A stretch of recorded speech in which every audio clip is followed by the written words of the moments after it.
সমুদ্রের ঠিক মাঝখানে অবস্থিত ভয়ানক এক দ্বীপ। তবে এই দ্বীপটি কোনো সাধারণ দ্বীপ নয়, বরং মানুষের জন্য একে এক নরকও বলা চলে। কারণ এই দ্বীপের মধ্যে অবস্থিত ছিল পৃথিবীর সবচাইতে ভয়ানক জেলখানা, যেখান থেকে চাইলেও কখনো কোনো কয়েদি পালাতে পারবে না।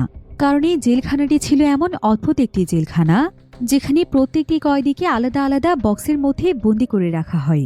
তবে এই বক্সগুলোও কোনো সাধারণ বক্স ছিল না, বরং এগুলো ছিল অত্যাধুনিক টেকনোলজি দিয়ে তৈরি এআই বক্স। তাই এই জেলখানার আশেপাশে কোনো গার্ড না থাকলেও কোনো কয়েদি যদি ভুল করেও এই বক্সটি থেকে পালানোর চেষ্টা করে, তাহলে বক্সটির টেকনোলজি সেটা বুঝতে পারে এবং তাদের অপরাধ অনুযায়ী সঙ্গে সঙ্গেই তাদেরকে দিতে থাকে ভয়ানক শাস্তি। অর্থাৎ এই জেলখানায় আসা মানেই ছিল নিশ্চিত মৃত্যু। কিন্তু এই কয়েদিদের সঙ্গে আসলে এমন কি ঘটেছিল, আর তাদেরকে এমন ভয়ানক জেলখানাতে কেনই বা বন্দী করা হয়েছিল? শেষ পর্যন্ত তারা কি এই ভয়ানক জেলখানা থেকে বেঁচে ফিরতে পেরেছিল? সেটাই আমরা দেখব আজকের এই দুর্দান্ত সার্ভাইভাল মুভিটির গল্পে। আপনি যদি একজন সার্ভাইভাল মুভি লাভার্স হয়ে থাকেন, তাহলে আজকের এই মুভিটি আপনার জন্য বেস্ট হতে চলেছে। কারণ এই মুভিটি শুরু থেকে শেষ পর্যন্ত প্রত্যেকটি জায়গাতেই আপনার দম বন্ধ হয়ে আসতে পারে। তাহলে চলুন ঘুরে আসা যাক পৃথিবীর সবচাইতে ভয়ানক এক জেলখানার গল্প থেকে। তো গল্পটি শুরু হয় ভবিষ্যৎ পৃথিবীতে। সালটা ছিল 2053 সাল। এ সময় পৃথিবী হয়ে উঠেছিল আরও অনেক বেশি আধুনিক এবং পৃথিবীর সমস্ত জায়গাতেই ছিল উন্নত সব টেকনোলজি দিয়ে ভরপুর। তাই পৃথিবীর অতি আধুনিকতাই যেন পৃথিবীর জন্য বিপদ ডেকে এনেছে। এমনকি এখন পৃথিবীতে অতিরিক্ত কলকারখানা থাকার ফলে পৃথিবীর পরিবেশও একদম দূষিত হয়ে গিয়েছে, যার ফলে পুরো পৃথিবীতে আবাদি জমির পুষ্টিগুণ নষ্ট হয়ে গিয়েছে। তাই এখন খুবই কম সংখ্যক মাটিতে ফসল আবাদ হয়। এজন্যই মূলত খাদ্য সংকট দেখা দিয়েছে। এদিকে এমন অবস্থায় চারিদিকে অভাব অনটনের কারণে অস্ট্রেলিয়াতে ক্রাইমের পরিমাণ এতটাই বেড়ে যায়, অর্থাৎ এত বেশি পরিমাণ মানুষ নিজেদেরকে অপরাধে জড়িয়ে ফেলে যে অস্ট্রেলিয়ার সমস্ত জেলগুলো কয়েদি দিয়ে ভরে গিয়েছিল। সেখানে একটি মাত্র নতুন কয়েদি রাখার মতো কোনো জায়গা ছিল না। তাই দেশের এমন ভয়ানক পরিস্থিতি দেখে অস্ট্রেলিয়ার সরকার আর কোনো উপায় না পেয়ে অদ্ভুত একটি পরিকল্পনা করে। যেহেতু টেকনোলজির জন্যই তাদের দেশের এই অবস্থা হয়েছে, তাই এই টেকনোলজির মাধ্যমে সরকার বিশেষ ধরনের একটি বক্স তৈরি করে ফেলে, যেটা কিনা মূলত ছিল এক ধরনের এআই বক্স। বক্সগুলোর ছিল অনেক বেশি পাওয়ার এবং এটা ফুল টেকনোলজি দ্বারা তৈরি করা হয়েছে। আর এই বক্সগুলোতে মূলত কয়েদিদেরকে বন্দি করে তাদেরকে এমন দূরের একটি আইল্যান্ডে রেখে আসা হয় যেখানকার আশেপাশে শুধু পানি আর পানি ছিল। সেখান থেকে পালানোর মতো কোনো রাস্তা ছিল না। আর এই মানবশূন্য আইল্যান্ডে কয়েদিদেরকে বছরের পর বছর ধরে থাকতে হয়। এমনকি এখানকার প্রত্যেকটি কয়েদিদের জন্য চালু করা হয় অদ্ভুত অদ্ভুত কিছু রুলস। আর সেগুলোর মধ্যে একটি হলো এই বক্সের ভেতরে তাদেরকে কোনো খাবার দেওয়া হবে না।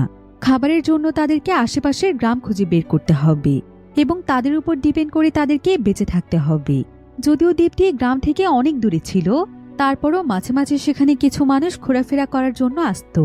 এমনভাবেই দ্বীপে ঘুরতে আসা কোনো মানুষ যদি তাদেরকে দেখে দয়া করে তাদেরকে কোনো খাবার খেতে দেয়, তাহলেই মূলত তারা খাবার পাবে। অর্থাৎ কেউ তাদের উপর দয়া করা না পর্যন্ত তাদেরকে না খেয়েই থাকতে হবে। আর ততক্ষণে যদি তাদের মৃত্যু হয়ে যায়, এতে কেউ দায়ী থাকবে না।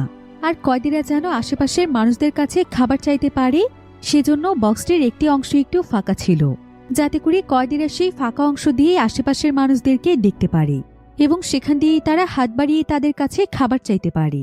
আর যদি কোনো মানুষের তাদের উপর দয়া হয়, তাহলে তারা সেই জায়গা দিয়েই তাদেরকে খাবার দিতে পারবে।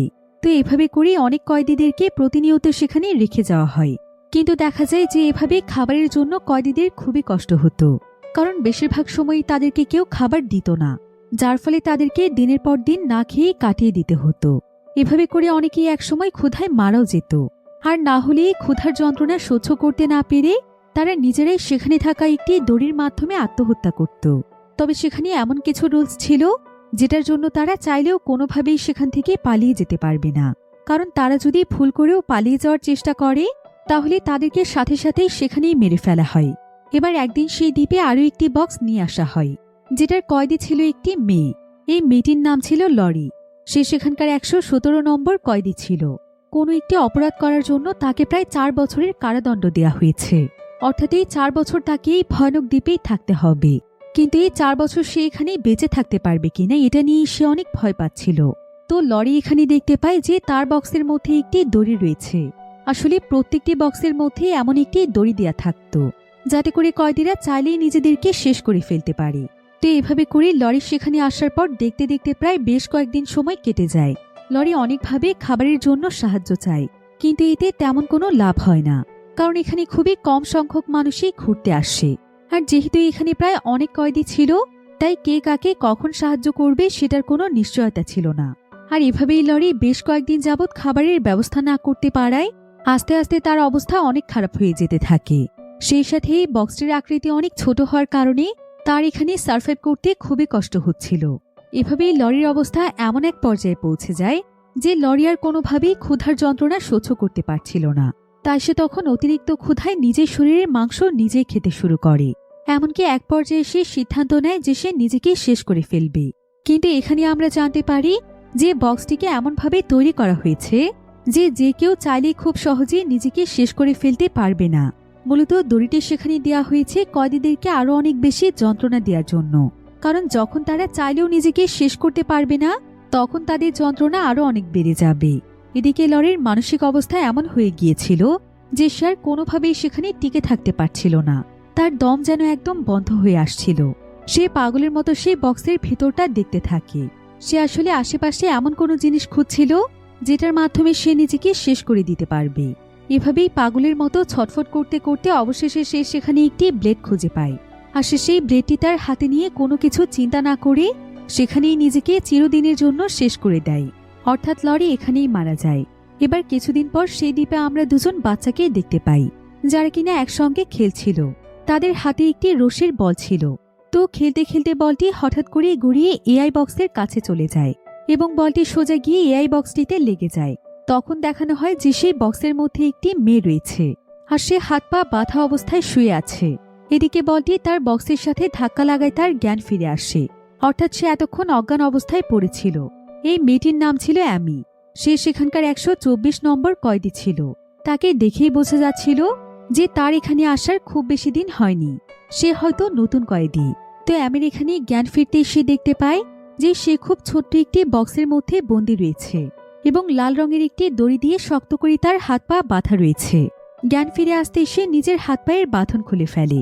বক্সের একটি ছোট্ট জানালা খুলে সে দেখতে পায় যে তার পাশেই রয়েছে বিশাল বড় এক সমুদ্র এবং সেই সাথে রয়েছে অসংখ্য ছোট ছোট বক্স, যেখানে তার মতোই আরো অনেক কয়েদিকে বন্দী করে রাখা হয়েছে। তবে অ্যামিকে সমুদ্রের একদম কিনারায় রাখা হয়েছিল, অর্থাৎ একটু হেরফের হলেই যে কোনো সময় তার বক্সটি পানিতে পড়ে যেতে পারে। এসব দেখে অ্যামি সেখানে পাগলের মতো কাঁদতে শুরু করে আর সে বক্সটিকে বারবার খোলার চেষ্টা করে এবং এখান থেকে বাঁচার জন্য সে চিৎকার করে সাহায্য চাইতে থাকে। কিন্তু এমন সময় দেখা যায় যে বক্সের ভেতর একটি স্ক্রিন চালু হয়ে যায় আর সেই স্ক্রিনের মধ্যে একজন মহিলাকে দেখা যায়। মহিলাটি এখানে অ্যামিকে উদ্দেশ্য করে বলছে, আদালত থেকে তোমায় এই শাস্তি দেয়া হয়েছে। আমরা জানি তুমি নিজেও জানো না যে এখন তুমি কোথায় আছো আর এটা কেমন জেলখানা, কিন্তু আমাদের গভর্নমেন্টের নতুন নিয়ম অনুযায়ী এটাই এখন অপরাধীদের জন্য স্পেশাল জেলখানা। আর এই শাস্তি তোমাকে আদালত থেকেই দেয়া হয়েছে। তুমি যে অপরাধ করেছ তার শাস্তি হিসেবে তোমাকে 7 বছরের জন্য এই দ্বীপে পাঠানো হয়েছে। এখন আমি একে একে তোমাকে এখানকার রুলসগুলো বলছি। এই দ্বীপের কোনো কয়েদিদেরকে এক্সট্রা কোনো খাবার দেয়া হয় না, বরং খাবারের ব্যবস্থা তাদেরকেই করতে হয়। এই জায়গাটিতে মূলত অনেক মানুষই মাঝে মাঝে ঘুরতে আসে, আর তখন যদি কয়েদিরা তাদের কাছে খাবারের জন্য সাহায্য চায় এবং তারা দয়া করে যদি কয়েদিদেরকে কোনো খাবার দিয়ে দেয়, তাহলে সেটা খেয়ে তারা এখানে সার্ভাইভ করতে পারে। তাই এখন থেকে এসবের জন্য প্রস্তুত হয়ে যাও। কিন্তু একথা শুনে আমি অনেক জোরে জোরে কাঁদতে শুরু করে এবং সে চিৎকার করে বলতে থাকে, আমি কোনো অপরাধ করিনি, এই সব কিছুই মিথ্যে। আমার কথা আপনারা কেউ কেন বিশ্বাস করছেন না? আমাকে বিনা কারণে এত বড় শাস্তি দেওয়া হচ্ছে। কিন্তু তার এই আর্তনাদ শোনার মতো সেখানে কেউ ছিল না। এমনকি স্ক্রিনে থাকা মহিলাটিও নিজের কথা শেষ করলে সঙ্গে সঙ্গে স্ক্রিনটি অফ হয়ে যায়। আমি তখন সেখানে একা একা বসেই আর্তনাদ করতে থাকি আর একসময় সে সেখানে ক্লান্ত হয়ে ঘুমিয়ে পড়ে। এরপর প্রায় অনেক সময় পর যখন তার ঘুম ভাঙে তখন তার অনেক বেশি পিপাসা পায়। অনেক খোঁজে সে সেখানে একটি পাত্র দেখতে পায়, কিন্তু সেই পাত্রে কোনো পানি অবশিষ্ট ছিল না। সে তখন বাহিরে হাত বের করে চিৎকার করে পানির জন্য সাহায্য চায়, তবে কেউই তার এই চিৎকারের আওয়াজ শুনতে পায় না। তাই আমি তখন এক পর্যায়ে ক্লান্ত হয়ে তার চেষ্টাও থামিয়ে দেয়। ধীরে ধীরে সে ভীষণ দুর্বল হয়ে পড়তে থাকে, কারণ এভাবে কিছুতেই এখানে তার পক্ষে থাকা সম্ভব হয়ে উঠছিল না। এজন্য সে পাগলের মতো এখান থেকে বের হওয়ার রাস্তা খুঁজতে থাকে। কিন্তু আমি যখনই বক্সের দরজায় হাত দেয় তখনই তার হাতের মধ্যে ইলেকট্রিক শক লেগে যায়, কারণ এই বক্সগুলোর মধ্যে কারেন্ট সেট করা আছে। তো এইভাবেই এখানে যত সময় পার হচ্ছিল ততই এমির জন্য এখানে বেঁচে থাকাটা অনেক কঠিন হয়ে উঠছিল। এবার তার বক্সের কাছ থেকে একটু দূরে আরও একটি বক্স দেখা যায়, যেখানে অ্যামির মতোই আরও একজন কয়েদি বন্দী ছিল। তার নম্বর ছিল 128। সেও ছিল একটি মেয়ে। তো দেখা যায় সেই মেয়েটিও প্রচুর পরিমাণে ছটফট করছিল সেখান থেকে বের হওয়ার জন্য। সে এখানে বক্সটির প্রতিটি কর্নার চেক করে দেখছিল যে সেখান থেকে পালানোর কোনো উপায় আছে কিনা। এমনভাবে খুঁজতে খুঁজতে সে ভুল করে বক্সের একটি বাটনে ক্লিক করে ফেলে, আর এতে সাথে সাথে সেখানে একটি বাল্ব ওপেন হয়ে সাইরেন বেজে ওঠে এবং উপর থেকে বক্সের কাঁটাযুক্ত একটি পার্ট নিচে নামতে শুরু করে। মেয়েটি এতে অনেক ভয় পেয়ে যায় আর সে সেখানে বাঁচার অনেক চেষ্টা করে, কিন্তু সেই কাঁটাযুক্ত পার্টটি নামতে নামতে এতটাই নিচে নেমে যায় যে একসময় এটা মেয়েটির পুরো শরীর একদম ঝাঁঝরা করে ফেলে। ফলে মেয়েটি চিৎকার করতে করতে রক্তাক্ত হয়ে সেখানে খুব ভয়ঙ্করভাবে মারা যায়। এমন সময় সেলি নামের একটি মেয়ে তার বক্সের কাছে আসে। সে বক্সের জানালা দিয়ে এদিক ওদিক ডাক দেয়। তার আওয়াজ শুনে এমির ঘুম ভেঙে যায়। এরপর সেলি তাকে নিজের কাছে ডেকে নেয়। সেলি আসলে অ্যামির জন্য কিছু খাবার এবং পানি নিয়ে এসেছিল। তো তাকে এখানে দেখে এমি বলতে শুরু করে, আমি নির্দোষ, আমি কিছুই করিনি, আমি কাউকে মারিনি, কিন্তু তোমরা কেউ আমার কথা বিশ্বাস কেন করছো না? তোমরা বিনা অপরাধে আমাকে এত বড় শাস্তি কেন দিচ্ছ? এসব কথা শুনে সেলি তখন তাকে বলে, তুমি সত্যি অপরাধ করেছো কিনা এ কথা আর কেউ শুনবে না, কারণ আদালত থেকে তোমার অপরাধ অ্যাপ্রুভ হয়ে গিয়েছে এবং সেই শাস্তি হিসেবেই তোমাকে এখানে পাঠিয়ে দেওয়া হয়েছে। তোমার মতো এখানে আরো হাজার হাজার কয়েদিরা বন্দী আছে। তুমি এখানে যতই চিৎকার চেঁচামেচি এবং আর্তনাদ করো না কেন, এখান থেকে বের হওয়ার কোনো রাস্তা নেই। একমাত্র যখন তোমার শাস্তি শেষ হয়ে যাবে তখনই তারা তোমাকে এখান থেকে মুক্ত করবে। এসব বলে সেলি সেখান থেকে চলে যায়। কিন্তু সেলির কথা শুনে আমি আরো অনেক বেশি হতাশ হয়ে পড়ে। আর সেলি তাকে যেই খাবার এবং পানি দিয়ে গিয়েছে সেগুলো সে অল্প অল্প করে খেতে থাকে। সেই খাবারটুকু দিয়ে সে বেশ কয়েকদিন সময় পার করে দেয় আর সে মনে মনে সেলির প্রতি কৃতজ্ঞতা জানাতে থাকে। কিন্তু অল্প কিছুদিন পরেই সমস্ত খাবার আবারও শেষ হয়ে যায়। আমি আবারও ক্ষুধায় ছটফট করতে শুরু করে। তবে প্রতিনিয়ত তো তাকে খাবার দেওয়ার মতো তেমন কেউই ছিল না। তো এভাবেই ছটফট করতে করতে আমির আরও বেশ কয়েকদিন সময় কেটে যায়। এই কয়েকদিন ধরে সে না খেয়ে আছে, যার ফলে সে এতটাই দুর্বল হয়ে পড়েছে যে তার নড়ার মতো কোনো শক্তি ছিল না। সে এত বেশি হতাশ হয়ে পড়েছে যে সেও এখানে বাকি কয়েদিদের মতোই নিজেকে শেষ করে ফেলার সিদ্ধান্ত নেয়। তো তার পাশে যে লাল রঙের দড়িটি রাখা ছিল সে সেই দড়িটি দিয়ে নিজের গলা শক্ত করে চেপে ধরে। কিন্তু এভাবে করে কি মরা সম্ভব? তাই একদম শেষ পর্যায়ে গিয়ে আমি আর নিজেকে মেরে ফেলতে পারে না, কারণ মৃত্যুর যন্ত্রণা অনেক বেশি ভয়ানক। আমি তখন সেখানে চিৎকার করে কাঁদতে থাকি আর ভাবতে থাকি আমি কি এমন করেছিলাম যে আমাকে এত বড় শাস্তি পেতে হলো। যতটা শাস্তি আমাকে এখন পেতে হচ্ছে এতটা শাস্তি পাওয়ার মতো কোনো কাজই তো আমি করিনি। এরপর সে আবার নিজেকে বুঝিয়ে নেয় যে এটাই হয়তো তার ভাগ্যে লেখা ছিল, আর মানুষ তো চাইলেই কখনো নিজের ভাগ্যকে পরিবর্তন করতে পারবে না। তাই সে চুপচাপ তার ভাগ্যকে মেনে নেওয়ার সিদ্ধান্ত নেয়। এসব কথা ভাবতে ভাবতেই আমি একেবারেই শান্ত হয়ে যাই। সে এবার নিজেকে শেষ করে ফেলার অথবা এখান থেকে বের হওয়ার কোনো চেষ্টাই করে না। আমি চুপচাপ সেখানে নিস্তেজ হয়ে পড়ে থাকি। এভাবে প্রায় আরও বেশ কয়েকদিন কাটতে থাকে।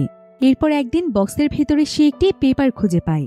পেপারটি সে পড়ার চেষ্টা করছিল, কিন্তু দুর্ভাগ্যবশত সেখানে লেখা ভাষা তার কাছে একেবারেই আননোন ছিল। তাই সে কোনোভাবেই পেপারটি পড়তে পারে না। এবার কিছুক্ষণ পর সে খাবারের জন্য জানালা দিয়ে হাত বের করে ফেলে, কারণ তার কাছে মনে হচ্ছিল যে আশেপাশে কেউ এসেছে। তো এভাবেই আমি যখন সাহায্য চাইছিল তখন হঠাৎ করেই তার হাতে একটি বল লেগে যায়, যেটা কিনা তার বক্সের কাছেই ছিল। এটা ছিল সেই বল যেটা বাচ্চারা খেলতে খেলতে এখানে চলে এসেছিল। আমি তখন বলটি তার হাতে তুলে নেই এবং নিজের মনকে কিছুটা স্থির করার জন্য বলটি দিয়ে খেলতে শুরু করে। এতে করে তার কিছুটা সময় পারও হয়ে যায়। এরপর দেখতে দেখতে আরও কিছুদিন কেটে যায়। একদিন এই আইল্যান্ডে একটি ড্রোন আসে এবং সেটা সঙ্গে সঙ্গে অ্যামির বক্সটিকে উঠিয়ে নেয় আর সেটাকে গভীর একটি জঙ্গলে ফেলে চলে আসে। এখানেও দেখা যায় যে এমির মতো হাজার হাজার কয়েদিরা বক্সে বন্দি আছে। এবার আমরা সেখানকারই একটি বক্সে থাকা একজন কয়েদিকে দেখতে পাই, যার নম্বর ছিল 518। সে ছিল একটি ইয়াং ছেলে। তাকে 5 বছরের জন্য শাস্তি দিয়ে এখানে পাঠানো হয়েছে, আর সে অলরেডি 1000 দিনেই ভয়ঙ্কর শাস্তির সাথে সার্ভাইভ করে আসছে। তবে এতদিনই সে খুব ভালোভাবেই এটা বুঝে গিয়েছে যে এখান থেকে বের হওয়ার চেষ্টা করে কোনো লাভই নেই। সে কোনোভাবেই এখান থেকে বের হতে পারবে না। উল্টো সে যদি কোনো ভুল করে তবে তার শাস্তি আরও বাড়িয়ে দেয়া হবে। এজন্য সে সবকিছু মেনে নিয়ে খুব কষ্ট করে এই ছোট্ট বক্সের মধ্যে টিকে থাকার জন্য লড়াই করছে। এবার আমরা অ্যামিকে দেখতে পাই। এখানে দেখা যায় অ্যামির বক্সের কাছে ম্যারি নামক একটি মেয়ে আসে। ম্যারি এখানে অ্যামিকে জিজ্ঞাসা করে, আচ্ছা তুমি এখানে কতদিনের জন্য এসেছো? অ্যামি তখন তাকে বলে, এখানে আমি শাস্তি হিসেবে 7 বছরের জন্য সাজা পেয়েছি। হয়তো প্রায় 7টি বছর ধরে আমাকে এখানে এভাবেই কাটাতে হবে। অ্যামি তখন ম্যারিকে প্রশ্ন করে যে সে এখানে কি করছে। ম্যারি তখন তাকে জানায় যে সে এখানে প্রায় সময়ই আসে। সে প্রতিনিয়ত ঘুরে ঘুরে সেখানকার প্রত্যেকটি বক্স দেখে এবং বন্দি কয়েদিদের সাথে কথা বলার চেষ্টা করে এবং তাদের সঙ্গে ঘটে যাওয়া ঘটনাগুলো জানতে চায়। এটা এখন তার এক ধরনের শখে পরিণত হয়েছে। প্রত্যেকের জীবনের দুঃখের ঘটনা শুনে সে তার মনে অনেক অনুপ্রেরণা পায়। আর তার এখানে বন্দি প্রত্যেকটি কয়েদির উপর অনেক বেশি দয়া হয়। যদি তার ক্ষমতা থাকত তাহলে সে প্রত্যেককেই মুক্ত করে দিত। এরপর ম্যারি তখন অ্যামিকে প্রশ্ন করে, আচ্ছা তুমি কি উইলিয়াম শেক্সপিয়ারের নাম শুনেছ? তার কোনো বই তুমি পড়েছ? অ্যামি তখন বলে না। এরপর সে তাকে উইলিয়াম শেক্সপিয়ারের একটি বই দেয় যাতে করে বই পড়ে সে কিছুটা সময় কাটাতে পারে। কিন্তু অ্যামি তার কাছ থেকে বইটি নিতে পারে না, কারণ এআই বক্সের রুলস অনুযায়ী সেখানে কোনো বই অ্যালাউ ছিল না। আর এই পুরো বক্সটির চারিপাশে সিসি ক্যামেরা লাগানো ছিল। এজন্য সেখানে যা কিছু করা হতো সেই সব কিছু আইন শৃঙ্খলার লোকেরা দেখতে পেত। তাই অ্যামি যদি নিয়ম ভঙ্গ করে ম্যারির কাছ থেকে বইটি নিয়ে নেয় তবে এর জন্য তার শাস্তি আরও দ্বিগুণ হতে পারে। আর মূলত দ্বীপের মধ্যে সে যেই বলটি কুড়িয়ে পেয়েছিল সেই বলটি দিয়ে খেলা করে টাইম পাস করার কারণেই মূলত তাকে জঙ্গলে আনা হয়েছে। এসব কিছু চিন্তা করে আমি ম্যারিকে বইটি ফিরিয়ে দেয়। ম্যারি তখন অ্যামিকে উইলিয়াম শেক্সপিয়ারের লেখা রোমিও ও জুলিয়েট গল্পের কিছু অংশ পড়ে শোনায়। অ্যামি খুবই মনোযোগ দিয়ে গল্পটি শুনছিল। এতে তার মন অনেকটাই ভালো হয়ে যায়। অ্যামি মনে মনে ভাবতে থাকে যে যদি তার কখনো এখান থেকে বের হওয়ার সুযোগ হয় তবে সে অবশ্যই বইটি পড়ে দেখবে। এমনভাবে কিছুক্ষণ কথা বলে ম্যারি সেখান থেকে চলে যায়। যাওয়ার আগে সে অ্যামিকে কিছু খাবার এবং পানি দিয়ে যায় আর তাকে কথা দিয়ে যায় যে সে আবারও কিছুদিন পর অ্যামির সাথে দেখা করার জন্য আসবে। এদিকে ম্যারি চলে যাওয়ার পর অ্যামির কিছুটা অদ্ভুত অনুভূতি হতে থাকে, কারণ প্রায় অনেকদিন পর সে কোনো মানুষের সাথে এত সময় ধরে কথা বলতে পেরেছে। তাই তার মনে অদ্ভুত এক ভালো লাগা কাজ করছিল। কিছুক্ষণ পর অ্যামি তখন ম্যারির দেয়া খাবারের প্যাকেট থেকে খাবার খেতে থাকে। তবে হঠাৎ করে সে দেখতে পায় যে সেখানে খুব ছোট্ট একটি বই রাখা আছে। বইটি প্যাকেটের মধ্যে এমনভাবে লুকোনো ছিল যে কেউ বাহির থেকে সেটি বুঝতেই পারবে না। অ্যামি তখন সিসি ক্যামেরার পেছনে লুকিয়ে এমনভাবে বইটি খোলে যেন ক্যামেরা সেটা কোনোভাবেই ক্যাপচার করতে না পারে। সে দেখতে পায় এটি শেক্সপিয়ারের লেখা সেই রোমিও জুলিয়েটের বইটি, যার ব্যাপারে ম্যারি কিছুক্ষণ আগে অ্যামিকে বলছিল। এটা দেখে আমি ভীষণ খুশি হয়ে যাই। সে তখন খুব সাবধানে সেই বইটি ক্যামেরার ক্যাপচার থেকে লুকিয়ে রাখে আর মাঝে মাঝে সে সুযোগ পেলে শুয়ে শুয়ে বইটি লুকিয়ে লুকিয়ে পড়তে থাকে।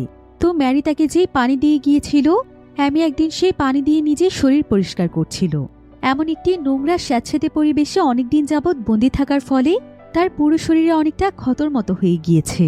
অ্যামি খুব সাবধানে সেই ক্ষত জায়গাগুলো পরিষ্কার করছিল যেন সেখানে ইনফেকশন হয়ে যাওয়ার কোনো ভয় না থাকে। এরপর সে অবশিষ্ট পানি এআই বক্সের বাহিরে হাত বের করে পাত্র থেকে ফেলে দেয়, কারণ পানিটি নোংরা হয়ে গিয়েছিল।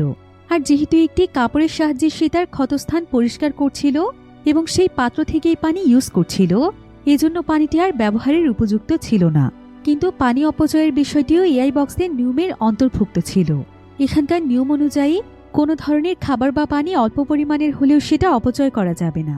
তবে আমি না বুঝে এই কাজটি করে ফেলেছিল, যার ফলে সিসি ক্যামেরায় এই পুরো ব্যাপারটি রেকর্ড হয়ে যায় এবং বক্সের কন্ট্রোলে থাকা কর্তৃপক্ষ বিষয়টি দেখে ফেলে।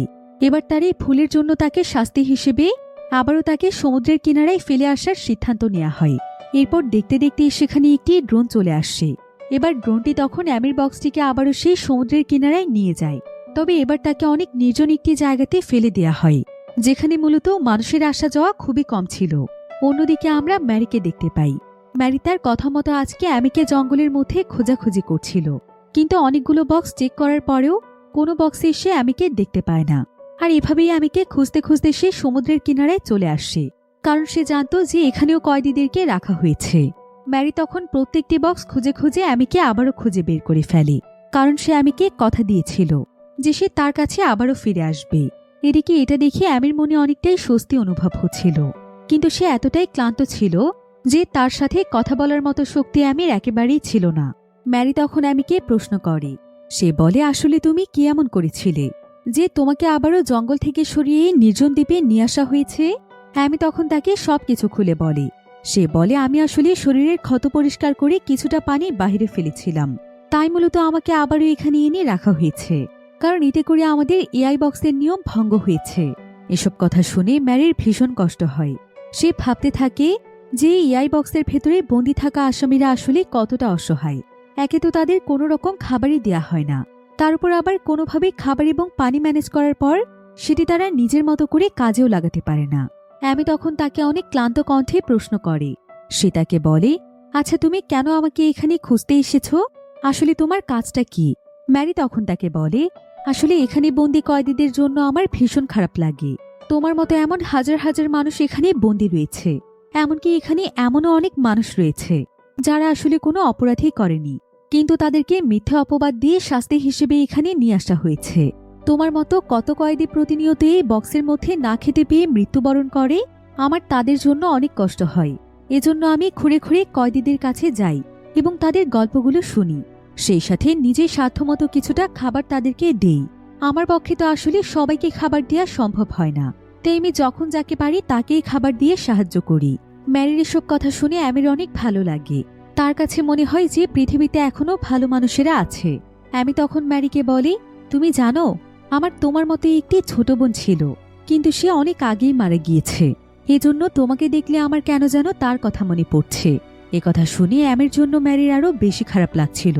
তো কিছুক্ষণ পর ম্যারি অন্য দিনের মতো অ্যামিকে কিছু খাবার এবং পানি দিয়ে সেখান থেকে চলে যায় এবং অ্যামি আবারও একা হয়ে যায়।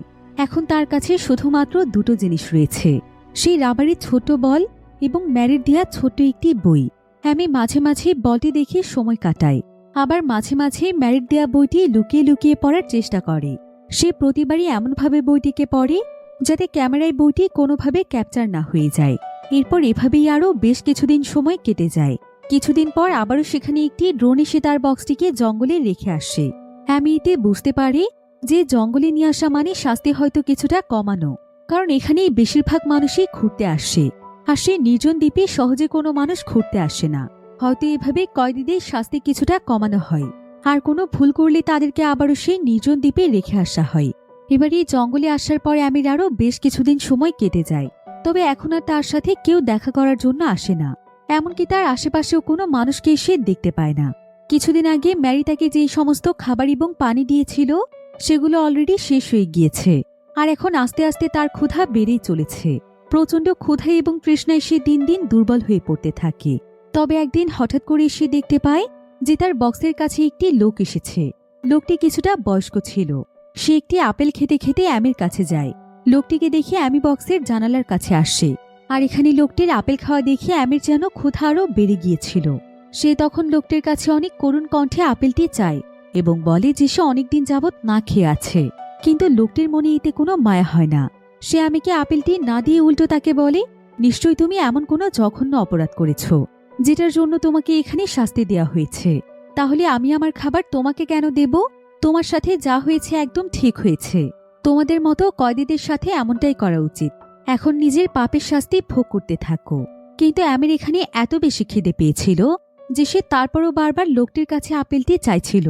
লোকটি তখন তাকে বলে, আমি তোমাকে আপেলটি দিতে পারি, কিন্তু একটি কন্ডিশন আছে। তুমি যদি আমার কন্ডিশনে রাজি হয়ে যাও তাহলে আমি তোমাকে খেতে দেব। লোকটির কথা শুনে আমি কন্ডিশনটি না শুনেই রাজি হয়ে যায়। সে বলে যে সে যে কোনো কন্ডিশনেই রাজি আছে। লোকটি তখন তাকে বলে, আপেলটি পেতে হলে আমাকে খুশি করতে হবে। তুমি যদি আমাকে খুশি করতে পারো তবেই আমি তোমাকে আপেলটি দেব। একথা বলে সে অনেক নোংরা দৃষ্টিতে অ্যামির দিকে তাকিয়ে থাকে। এদিকে সিসি ক্যামেরায় সবকিছুই রেকর্ড হচ্ছিল, আর এখানে কোনো উপায় না পেয়ে ক্ষুধার্ত অ্যামি লোকটির এরকম একটি নোংরা শর্ত মেনে নিতে রাজি হয়ে যায়। সে জানালা দিয়ে তার বডিটি যতটা সম্ভব লোকটির কাছে এগিয়ে দিতে থাকে।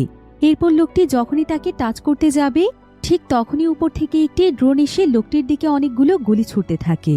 মুহূর্তের মধ্যে সেখানে লোকটির বডি পড়ে থাকে। তার পুরো বডি একদম ছিন্ন বিচ্ছিন্ন হয়ে সে সেখানেই মারা যায়। অ্যামি এতে প্রচণ্ড ভয় পেয়ে যায়। এআই বক্সের জানালা দিয়ে একটি গুলি অ্যামির পায়ে এসে লেগে যায়। প্রচণ্ড ব্যথা সে কাতরাতে শুরু করে। এখানে তার অনেক বেশি ব্লিডিং হচ্ছিল, কিন্তু তখন সে সেটার দিকে খুব একটা লক্ষ্য করছিল না। সে খাবারের জন্য এতটাই ব্যাকুল ছিল যে তার অন্য কোনো দিকেই কোনো হুঁশ ছিল না। কিছুক্ষণ পর ড্রোনটি সেখান থেকে চলে গেলে অ্যামি বক্সের জানালা দিয়ে হাত বাড়িয়ে মাটিতে হাতড়াতে শুরু করে। খুঁজে খুঁজে সে তার হাতে সেই আপেলটি পেয়ে যায়, যেটা সেই লোকটির হাতে ছিল। এতে আমি অনেকটাই স্বস্তি পাই এবং আর এক মুহূর্ত দেরি না করে সে আপেলটি খেতে শুরু করে। তবে আপেলটি দু একবার কামড় দেওয়ার পরেই তার মুখের মধ্যে কেমন যেন অদ্ভুত একটি অনুভূতি হয়। সে তখন আপেলটির দিকে তাকিয়ে দেখে যে আসলে এটা পুরোটাই নষ্ট ছিল, এমনকি এর ভেতরে ছোট ছোট পোকায় ভর্তি। এটা দেখে সে সঙ্গে সঙ্গে আপেলটি ফেলে দেয়, এমনকি তার শরীর প্রচণ্ড খারাপ হতে শুরু করে। এরপর সে অনেক বেশি ক্লান্ত হয়ে সেখানেই শুয়ে পড়ে। একেই তো অনেকদিন ধরে না খেয়ে ক্ষুধায় সে একদম দুর্বল হয়ে পড়েছে, তার উপর এখন তার পায়ে গুলি লেগেছে।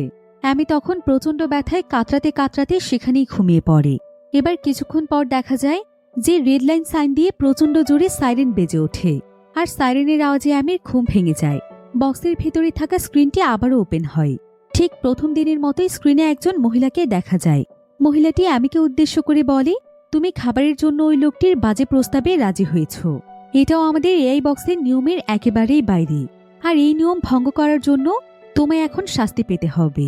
শাস্তি হিসেবে পরবর্তী 7 দিন তুমি কোনোভাবেই ঘুমোতে পারবে না, আর এরপর তুমি যদি আর কোনো রুলস ভঙ্গ করো তাহলে তোমাকে আর কোনো সুযোগ দেয়া হবে না। শাস্তি হিসেবে তোমায় মৃত্যুবরণ করতে হবে। কথাগুলো শেষ হতে স্ক্রিনটি আবারও অফ হয়ে যায়। আমি অসহায় দৃষ্টিতে তাকিয়ে থাকি। তার এখন শুধুমাত্র এসব শাস্তি মেনে নেওয়া ছাড়া কিছুই করার ছিল না। তার দুচোখ ভরা ছিল প্রচণ্ড ক্লান্তি আর ঘুম, কিন্তু এই অবস্থায় তার কিছুতেই ঘুমানো যাবে না। সে অনেক কষ্ট করে নিজের চোখ কোনো মতে খুলে রাখছিল, কিন্তু ভোরের দিকে তার প্রচণ্ড ঘুম চলে আসছে। তার চোখটা কিছুটা বন্ধ হয়ে যায়। ঠিক তখনই সেখানে জোরে জোরে সাইরেন বেজে ওঠে। সাইরেনের আওয়াজ এতটাই তীব্র ছিল যে আমি আর কোনো কিছুই শুনতে পাচ্ছিল না। তার খুবই অস্বস্তি বোধ হচ্ছিল। এই জোরালো আওয়াজ সহ্য করতে না পেরে সে কানে হাত দিয়ে চিৎকার করতে শুরু করে, কিন্তু এবার কিছুতেই এই সাইরেন বন্ধ হচ্ছিল না। মূলত তার চোখ লেগে আসার কারণে এটাই ছিল তার শাস্তি। এরপর একটানা প্রায় কয়েক ঘন্টা যাবৎ সাইরেনটি বাজার পর একা একাই স্টপ হয়ে যায়। তবে ততক্ষণে আমির অবস্থা খুবই খারাপ হয়ে গিয়েছিল। এসব কিছু সহ্য করতে করতে আমি ভীষণ দুর্বল হয়ে পড়ি। সার্ভাইভ করার মতো তার আর একটুও শক্তি ছিল না, কিন্তু কোনোভাবেই তার ঘুমোলে চলবে না, কারণ ঘুমোলেই তাকে মরতে হবে। তো সে যেন এখানে ঘুমিয়ে পড়তে না পারে, এজন্য সে দাঁড়িয়ে দাঁড়িয়ে নিজেই বক্সের দেয়ালের সাথে মাথায় আঘাত করতে থাকে। এতে করে এক পর্যায়ে তার মাথা থেকে রক্ত বের হতে শুরু করে, কিন্তু তারপরও সে এমনটা করেই যাচ্ছিল। তো অনেকক্ষণ যাবৎ এক নাগাড়ে মাথায় আঘাত করতে করতে তার হ্যালুসিনেশন শুরু হয়ে যায়। সে পুরোপুরি পাগলের মতো আচরণ করতে শুরু করে। তার সামনে সে একটি মেয়েকে সোফায় বসে থাকতে দেখে, যা ছিল সম্পূর্ণই তার কল্পনা। সে মূলত নিজেকেই দেখতে পাচ্ছিল। কল্পনায় সে ঠিক আগের মতোই জাঁকজমকপূর্ণ দামি পোশাক পরা ছিল। এমনভাবে কল্পনায় নিজের সাথে সে নিজে অনেক কথা বলতে থাকে। এভাবেই দেখতে দেখতে 7 দিন সময় পার হয়ে যায়। অবশেষে তার এই ভয়ানক শাস্তির সময় শেষ হয়েছে। যখন সে বুঝতে পারে যে 7 দিন হয়ে গিয়েছে, তখন আর এক মুহূর্ত দেরি না করে আমি সেখানে ঘুমিয়ে পড়ি। আর এভাবে ঘুমিয়ে ঘুমিয়ে সে বেশ কয়েকদিন কাটিয়ে দেয়। এরপর হঠাৎ করে একদিন বাহিরের প্রচণ্ড আওয়াজে তার ঘুম ভেঙে যায়। সে দৌড়ে জানালার কাছে গিয়ে বাইরে তাকিয়ে দেখতে পায় যে আকাশে নানান রঙের ফায়ার স্পার্কেল জ্বলছে। পুরো আকাশ আলোয় ভরে গিয়েছে। সে শুনতে পায় চারিদিকে মানুষ হই হুল্লোড় করছে। এসব দেখে সে বুঝতে পারে যে নিউ ইয়ার শুরু হয়ে গিয়েছে। এ সময় এআই বক্সের স্ক্রিনও তাকে জানিয়ে দেয় যে আজকে হলো নতুন বছরের প্রথম দিন। আমি আকাশের ফায়ার স্পার্কগুলোর দিকে একদৃষ্টিতে তাকিয়ে থাকি।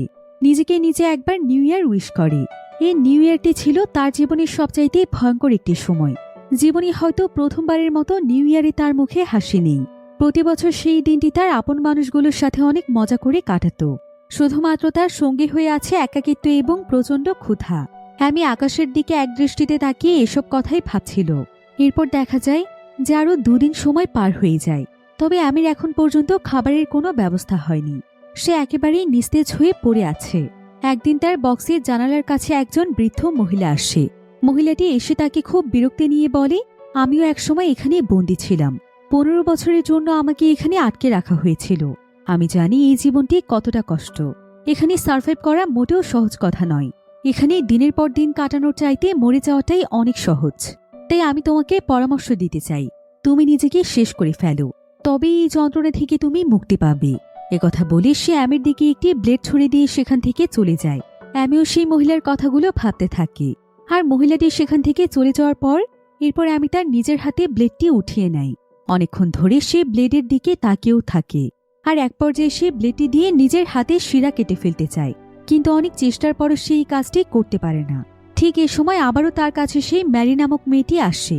অনেকদিন পর আবারও অ্যামি ম্যারিকে দেখতে পেয়ে অনেক খুশি হয়ে যায়। অ্যামি বিশ্বাসই করতে পারে না যে এটা সত্যিই ম্যারি। সে ভাবছিল যে তার হ্যালুসিনেশন হচ্ছে। ম্যারি তার কাছে এসে কথা বলার চেষ্টা করে। অ্যামি তখন তার দিকে তাকিয়ে বোঝার চেষ্টা করে যে আসলে ম্যারি তার সঙ্গে দেখা করতে এসেছে কিনা। এ সময় ম্যারি তার হাতের উপর হাত রেখে তাকে আশ্বাস দেয়। সে তাকে জানায় যে সে সত্যিই এসেছে, এটা তার কোনো হ্যালুসিনেশন নয়। অ্যামি এতে অনেক খুশি হয়ে যায়। তাকে দেখেই ম্যারি বুঝতে পারে যে সে ভীষণ ক্লান্ত, বেঁচে থাকার আশা সে একেবারেই হারিয়ে ফেলেছে। ম্যারি তখন তার সাথে কথা বলতে শুরু করে। আবারও সে তাকে শেক্সপিয়ারের লেখা কোনো একটি বইয়ের কাহিনী শোনায়, যেটা কিনা ছিল অনেক অনুপ্রেরণামূলক একটি কাহিনী। আর এই কাহিনী শুনে অ্যামি অনেক বেশি অনুপ্রাণিত হয়ে যায়। সে অনেক মনোযোগ দিয়ে ম্যারির কথাগুলো শুনতে থাকে। অনেকদিন পর তার মনে অদ্ভুত এক শান্তি অনুভব হয়। সে আবারও বেঁচে থাকার জন্য কিছুটা আশা খুঁজে পায়। এভাবে কিছুক্ষণ কথা বলার পর ম্যারি অ্যামিকে সবসময়ের মতোই কিছু খাবার এবং পানি দিয়ে সেখান থেকে চলে যায়। এরপর আবারও অনেকগুলো দিন পার হয়ে যায়। যতদিন যাচ্ছিল অ্যামি লক্ষ্য করছিল যে তার পেট ধীরে ধীরে বড় হয়ে যাচ্ছে। সে বুঝতে পারে যে সে প্রেগনেন্ট। সেই দিন যেই বয়স্ক লোকটি আপেল খেতে খেতে তার কাছে এসেছিল, সেই লোকটির জন্যই মূলত আজকে তার এই অবস্থা হয়েছে। অ্যামির চোখের সামনে সেদিনের ঘটনাগুলো ভেসে উঠতে থাকে। আর এই পুরো ঘটনায় অ্যামি অনেক ভেঙে পড়েছিল। সে বুঝতেই পারছিল না যে তার এখন কি করা উচিত। তবে তার ভেতরে থাকা সন্তানের জন্য তার অনেক মায়া হচ্ছিল। তার ভয় হচ্ছিল যে এই ব্যাপারটি যদি এআই বক্সের অথরিটি জেনে যায়, তবে তারা তার বাচ্চাটির সঙ্গে কি করতে পারে। তার কি বাচ্চাটিকে মেরে ফেলবে, নাকি তার মতোই বাচ্চাটিকেও এই ভয়ঙ্কর বক্সের জটিল সব শাস্তি এবং ক্ষুধার সাথে লড়াই করতে হবে। এসব ভাবতে ভাবতেই আমি যেন একদম পাগলের মতো হয়ে যাচ্ছিল। এভাবেই প্রচণ্ড হতাশায় তার দিনগুলো কাটতে থাকে। সে এত বেশি বিধ্বস্ত হয়ে পড়ে যে তার পক্ষে আর কোনো কিছু ভাবাও সম্ভব হচ্ছে না। এরপর সে সবকিছু তার ভাগ্যের উপর ছেড়ে দেয়। এভাবেই একদিন সে প্রচণ্ড হতাশ হয়ে বক্সের একটি দেয়ালে হেলান দিয়ে চুপচাপ বসেছিল। আর এমন সময় তার সঙ্গে দেখা করার জন্য ম্যারি আসে। ম্যারি এসে দেখতে পায় যে আমি প্রেগনেন্ট। তাকে এই অবস্থায় বন্দি থাকতে দেখে ম্যারির ভীষণ কষ্ট হয়। তখন তার মাথায় একটি ভয়ঙ্কর আইডিয়া আসে। সে সিদ্ধান্ত নেয় যে যে কোনো উপায়ে সে আমিকে এখান থেকে বের করবে। অ্যামিও তাকে অনেকবার অনুরোধ করছিল যাতে করে ম্যারি তার জন্য কিছু একটা ব্যবস্থা করে। সে এখানে ম্যারিকে বলে, হয় তুমি আমাকে এখান থেকে যে করেই হোক বের করে নিয়ে যাও, আর না হলে আমার বাচ্চার খেয়াল রাখার জন্য কোনো একটি ব্যবস্থা করো। আমার বাচ্চাটি হওয়ার পর তুমি কি তার দায়িত্ব নিতে পারবে? কিন্তু তখন ম্যারি এই ব্যাপারে কিছুই বলে না। এরপর সেদিন গভীর রাতে সে আবারও অ্যামির কাছে আসে, তাকে এই কারাগার থেকে মুক্ত করার জন্য। এখানে এসেই ম্যারি প্রথমে এআই বক্সের লক খোলার অনেক চেষ্টা করছিল, কিন্তু এটা কোনোভাবেই সম্ভব হয় না। এরপর সেভাবেই যে বক্সটিকে সে ভেঙে ফেলবে। তো ম্যারি যখনই বক্সটিকে ভাঙার চেষ্টা করে, তখনই ভেতর থেকে অনেক জোরে জোরে সাইরেন বেজে ওঠে এবং সঙ্গে সঙ্গে রেড লাইট জ্বলতে শুরু করে। পরিস্থিতি খুব একটা ভালো নয় বুঝতে পেরে অ্যামি তখন ম্যারিকে যত দ্রুত সম্ভব এখান থেকে পালিয়ে যেতে বলে। ম্যারিও তার কথা মতো সেখানে আর এক মুহূর্তও দেরি করে না। সে সেখান থেকে চলে যায়। আর তার সেখান থেকে চলে যাওয়ার সঙ্গে সঙ্গেই সেই সাইরেন এবং রেড লাইট বন্ধ হয়ে যায়। অ্যামি তখন আরও বেশি আতঙ্কিত হয়ে পড়ে। সে ভাবতে থাকে যে এই কাজের জন্য আরও ভয়ঙ্কর শাস্তি কি তার জন্য অপেক্ষা করছে। কিন্তু সৌভাগ্যবশত এই কাজের জন্য তাকে কোনো শাস্তি দেওয়া হয় না। এরপর দেখতে দেখতে প্রায় এক সপ্তাহ সময় কেটে যায়। কিন্তু এর মাঝে ম্যারি একদিনও অ্যামির সাথে আর দেখা করতে আসে না। অ্যামি প্রতিনিয়ত ম্যারির জন্য অপেক্ষা করত এবং ভাবত যে ম্যারি অবশ্যই আসবে। কিন্তু এভাবে দেখতে দেখতে প্রায় 6 মাস সময় পার হয়ে যায়। এরপর একদিন হঠাৎ করে অ্যামির বক্সের কাছে আবারও একজন লোক এসে উপস্থিত হয়। লোকটি মূলত কিছুটা সাইকো টাইপের ছিল। অ্যামি তাকে দেখে অনেকটাই ভয় পেয়ে যায়। তার মনে পড়ে যায় অনেক মাস আগের কাহিনী, যখন বয়স্ক লোকটি আপেল খেতে খেতে তার কাছে এসেছিল। সে ঘাবড়ে গিয়ে ভাবতে থাকে যদি আবারও তার সঙ্গে এরকম কিছুই হয় তাহলে তার কি হবে। লোকটি এসে এখানে অ্যামিকে তার কাছে ডাকে। অ্যামি খুবই ক্লান্ত শরীর নিয়ে ধীরে ধীরে বক্সটির জানালার কাছে যায়। লোকটি তখন তাকে খুব সুন্দরভাবে হাসি মুখে প্রশ্ন করে, তুমি কি চাও? এখান থেকে বের হতে চাও? তুমি কি চাও আমি তোমাকে এই ভয়ঙ্কর শাস্তি থেকে মুক্ত করে দেই? আমার কাছে মুক্তির সব থেকে সহজ উপায় আছে। কথাগুলো শুনে আমি একদম চুপ করে থাকি। সে কিছুতেই বুঝে উঠতে পারে না লোকটি আসলে কি চাইছে, কিন্তু মনে মনে সে কিছুটা আশার আলো দেখতে পায়। ঠিক তখনই লোকটি তার হাত দিয়ে ইশারা করে অ্যামিকে তার বক্সের মতো একটি এআই বক্স দেখায়। বক্সটি সেখানে দাও দাও করে আগুনে জ্বলছিল। অ্যামি এতে বুঝতে পারে যে লোকটি আসলে বক্সটিকে জ্বালিয়ে দিয়েছে, যেন সেখানে থাকা আসামি খুব অল্প সময়ের মধ্যে মারা যেতে পারে। মুক্তি বলতেই লোকটি মূলত মারা যাওয়াকেই বুঝিয়েছে। এরপর আমি লোকটির দিকে তাকিয়ে দেখতে পাই যে তার হাতে একটি লাইটার রয়েছে। এটা দেখে আমি অনেক ঘাবড়ে যাই। সে লোকটিকে দ্রুত এখান থেকে চলে যাওয়ার জন্য অনুরোধ করছিল। লোকটি তখন অ্যামির কথা শুনে অনেক সময় যাবৎ হাসে এবং কিছুক্ষণ পর চুপচাপ সেখান থেকে চলে যায়। এরপর আরও কিছুদিন তার এভাবেই কেটে যায়। সময় বাড়তে থাকে। একদিন তার পেটে প্রচণ্ড পেন হতে শুরু করে। যন্ত্রণায় সে কাতরাতে থাকে। এখানে তার প্রসব যন্ত্রণা শুরু হয়ে যায়। তবে তাকে সাহায্য করার মতো এখানে তার পাশে কেউ ছিল না। আমি তখন অনেক যন্ত্রণা সহ্য করে নিজের সঙ্গে অনেক যুদ্ধের পর অবশেষে সে একটি বাচ্চার জন্ম দেয়। নিজের বাচ্চাকে কোলে নিয়ে এসে কিছুক্ষণের জন্য সমস্ত যন্ত্রণা ভুলে যায়। অন্য সব সাধারণ মায়েদের মতো সেও নিজের বাচ্চাকে খুব যত্ন এবং ভালোবাসায় বুকে জড়িয়ে নেয়। কিন্তু তার এই খুশি খুব বেশি সময়ের জন্য ছিল না। ইআই বক্সের সেন্সর বুঝে ফেলে যে এর ভেতরে আমি ছাড়াও আরও কেউ রয়েছে। ঠিক তখনই সেখানে আবারও স্ক্রিনটি ওপেন হয়ে যায় এবং স্ক্রিনের ভেতর থেকে সেই মহিলাটি তাকে ওয়ার্নিং দেয়। অথরিটি যখন দেখতে পায় যে তার কোলে একটি বাচ্চা রয়েছে, তখন তারা সেই বক্সের ভেতরে এক প্রকার ধোঁয়া তৈরি করে ফেলে। এই ধোঁয়ায় আমি একদম সেন্সলেস হয়ে যাই, কিন্তু তখনও সে তার বাচ্চাকে বুকে জড়িয়ে ধরেছিল।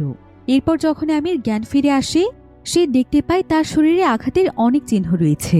সে বুঝে ফেলে যে সেন্সলেস অবস্থায় তাকে অনেক আঘাত করা হয়েছে। কিন্তু সেদিকে কোনো খেয়াল না রেখে সে তার বাচ্চাকে খুঁজতে শুরু করে, কিন্তু কোথাও সে তার বাচ্চাকে খুঁজে পাচ্ছিল না। আসলে অথরিটি তার বাচ্চাকে নিয়ে চলে গিয়েছে। এজন্য আমি ভীষণ কষ্ট পাই। সে জোরে জোরে চিৎকার করে কাঁদতে শুরু করে। নিজের বাচ্চাকে ফিরে পাওয়ার জন্য সে পাগলের মতো আর্তনাদ করতে থাকে, কিন্তু এত কিছুর পরও কোনো লাভ হয় না। এদিকে বক্সের রুলস ব্রেক করে বাচ্চা জন্ম দেওয়ার জন্য তাকে শাস্তি হিসেবে আবারও সমুদ্রের কিনারায় রেখে আসা হয়। আর এবার তাকে সমুদ্রের কিনারার আরও অনেক কাছাকাছি জায়গাতেই রাখা হয়েছিল। তো এভাবেই একদিন সেখানে প্রচুর ঝড় বৃষ্টি হয়। বৃষ্টির পানির সাথে সাথে সমুদ্রের উত্তাল ঢেউয়ের পানি এসে তার বক্সের ভেতরে প্রবেশ করতে শুরু করে। আর এভাবে বক্সের মধ্যে পানির পরিমাণ আস্তে আস্তে বাড়তেই থাকে। এরপর দেখতে দেখতেই বক্সের ভেতরে এত পরিমাণ পানি ঢুকে যায় যে সেখানে আমির নিঃশ্বাস নেওয়াটাও অনেক কষ্টকর হয়ে পড়ে। সে প্রায় পানির ভেতরে ডুবেই যাচ্ছিল। তার কাছে এই পানিগুলো ঢোকা বন্ধ করার মতো কোনো উপায় ছিল না। এভাবে আস্তে আস্তে পানি বেড়ে গিয়ে একসময় সেখানকার সেন্সর পর্যন্ত পৌঁছে যায় এবং সেই সেন্সরটি নষ্ট হয়ে যায়। সেখানকার অথরিটি বুঝতে পারে যে আমির বক্সের সেন্সরটি নষ্ট হয়ে গিয়েছে। সেখান থেকে আর কোনো আপডেট পাওয়া যাচ্ছে না। তারা তখন মনে করে যে আমি নিজেই হয়তো কোনোভাবে সেন্সরটিকে নষ্ট করে দিয়েছে। এতে তারা এইবার আমির উপর আরও অনেক রেগে যায়। এরপর এতবার রুলস ভঙ্গ করার জন্য এই পর্যায়ে সেই দেশের গভর্নমেন্ট অর্ডার করে তার এই ইআই বক্সকে খুঁজে বের করে তাকে মেরে ফেলার জন্য। এই অর্ডার অনুযায়ী একটি ড্রোন এসে পুরো দ্বীপ জুড়ে আমির বক্সটিকে খুঁজছিল। আর অবশেষে তারা সেই বক্সটি পেয়েও যায়। তখন অর্ডার অনুযায়ী ড্রোনটি বক্সটিকে তুলে নিয়ে নির্দিষ্ট একটি জায়গাতে যাচ্ছিল। আর তখনই আকাশে বিদ্যুৎ চমকে ওঠে এবং বিদ্যুতের সেই ঝলকানি এসে ড্রোনটির উপরে পড়ে। এতে করে ড্রোনটি সেখানেই একেবারে চূর্ণ বিচূর্ণ হয়ে যায় এবং সেখানে ঝুলে থাকা আমির এআই বক্সটি সরাসরি সমুদ্রে পড়ে যায়। এতে করে তার বক্স কিছুটা ভেঙে যায়। এবার পরের দৃশ্যে দেখা যায় তিনটি ছোট ছোট বাচ্চা সমুদ্রের কিনারেই খেলা করছে। এ সময় হঠাৎ করেই তারা তিনজনই সমুদ্রের দিকে তাকিয়ে থেমে যায়। তারা দেখতে পায় যে সমুদ্রের কিনারায় একটি বক্স ভেসে এসেছে আর তার ঠিক পাশে একটি মেয়ে পড়ে আছে। দেখা যায় মেয়েটি আর কেউ নয় বরং অ্যামি। কিন্তু বাচ্চারা তার দিকে তাকিয়ে ভয় পেয়ে সেখান থেকে চলে যায়। তারা ভেবেছিল যে সে হয়তো মারা গিয়েছে। এবার ধীরে ধীরে খুবই ক্লান্ত শরীরে অ্যামি নিজের চোখটি খোলে এবং অনেক অসহায় দৃষ্টিতে আশেপাশের দৃশ্যগুলো দেখতে থাকে। প্রায় অনেক সময় যাবত তো সে বুঝতেই পারছিল না যে তার সঙ্গে এতদিন কি ঘটে গিয়েছে। তবে আশেপাশে তাকিয়ে সে দেখতে পায় যে আশেপাশে এখন কোনো এআই বক্স ছিল না, বরং এখানে রয়েছে খুব সুন্দর একটি দ্বীপ যেখানে খুবই মৃত বাতাস বইছিল। অ্যামি যেন এতে তার মাঝে প্রাণ ফিরে পায়। অ্যামি বুঝতে পারে যে এত কষ্টের পর অবশেষে সে মুক্ত হতে পেরেছে। এতে যেন অ্যামির খুশির কোনো সীমা থাকে না।